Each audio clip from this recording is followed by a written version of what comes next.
سەرۆک ترامپ بە ئومێدەوە دەڕوانێتە دووەم ساڵی ئیدارەکەی بە پشتبەستن بە سەرکەوتنەکانی مانگی ڕابردوو لە کۆنگرێسدا سەبارەت بە کەمکردنەوەی باج.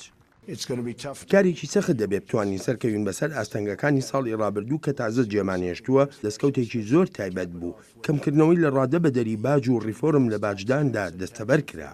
بەڵام کۆشکی سپی سەرسەختانە وەستایەوە لە بەرامبەر بڵاوبوونەوەی کتێبێکی مایی مشتومڕ کە رەخنەی زۆری لە شێوازی سەرۆکایەتی سەرۆک ترامپ دەگرێت کە گومانی هەیە لە شێوازی سەرۆک بۆ پۆستەکەی بە تایبەتی لە نێوان دیموکراتەکانی وەک سیناتۆر کریستین جەلیفن.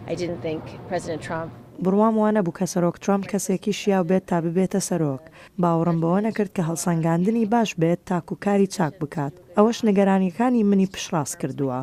ترامپ و یاریدەدەرەکانی رەخنەی توندی کتێبەکەیان کرد و وایەندانە خەیاڵی نووسەرەکەیە. هەڵی زۆری تێدایە، بەڵام من کاتی خۆم و وڵاتەکەم بە فیڕۆ نادەم. لە کتێبێکدا سەرتاسەری خیاڵ پڵاوە. ئەو تووڕێیەی لەسەر ئەو کتێبەیە کە بۆتە مایەی پچڕانی پەیوەندی نێوان ترامپ و ستیڤ بانون، استراتیژدا ڕێژەری پێشووی ترامپ. بانون جارێکی تر جیاوازی ناکۆکی سیاسی لەسەر سەرۆک ترامپ قوڵ کردەوە. لەو باوەڕەدام کتێبەکە دەگونجێت لەگەڵ هەندێک تێگەشتنی پێشینەی هەندێک خەڵک لەسەر سەرۆک کە لە ڕووی عەقڵەوە کەسێکی ڕاڕای و لە ڕوبەڕووبوونەوەکانیدا پاشگەز دەبێتەوە. بەڵام دەربارەی پشتیوانانی سەرۆک لەو پەرتووکە وا دەڕوانن هەڵبەستراوە و شتێکە کە بە جددی وەرنەگیرێت.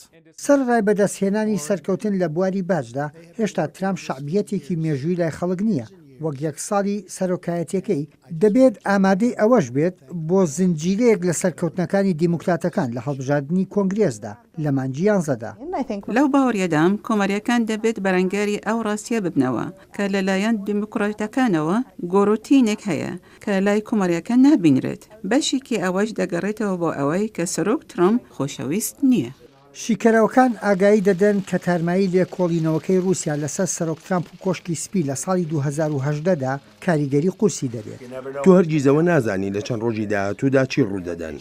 زۆر جار شێوازی ڕابەرایەتی بێسەروبەرەیی دەبێت کە ئەمەش پێ ناچێت بگۆڕدرێت بە پێی وتەی جۆن هوداک.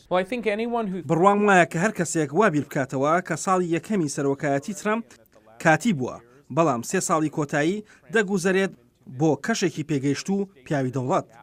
سەرۆک ترامپ شانازی بۆ بیرۆکەیەوە دەکات ئەوەی لە ساڵی ڕابردوو دابینیوتە هەمان شتە کە لە ساڵی داهاتوودا دەبینیتەوە. ساڵی 2018 دروست دەبێت وەک ساڵێک بۆ کۆشکی سپی کە تێیدا ململانەیەکی بەهێز دێتە گۆڕێ سەبارەت بۆ حیزبانەی کۆنتڕۆلی کۆنگرێس دەکەن. کاریگەریەکی زۆری لەسەر سەرۆک ترامپ دەبێت.